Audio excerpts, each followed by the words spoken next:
अमरावतीत पाण्याचा भीषण संकट. 1500 मिमीची मुख्य पाईपलाईन फुटली.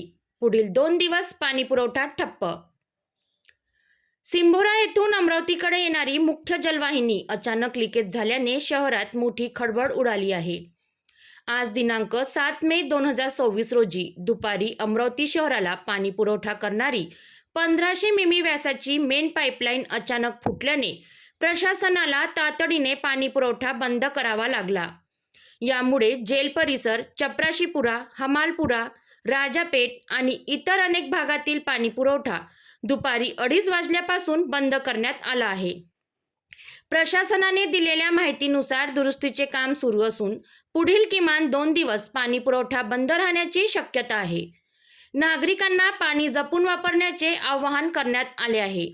अचानक उद्भवलेल्या या संकटामुळे नागरिकांमध्ये चिंता निर्माण झाली असून उन्हाच्या तीव्र झळांमध्ये पाण्याचा प्रश्न अधिक गंभीर बनला आहे. अधिक अपडेट्ससाठी पाहत रहा public to PM news 24. Amravati Dawargaon रोडवरील पाण्याची पाईपलाईन फुटलेली आहे.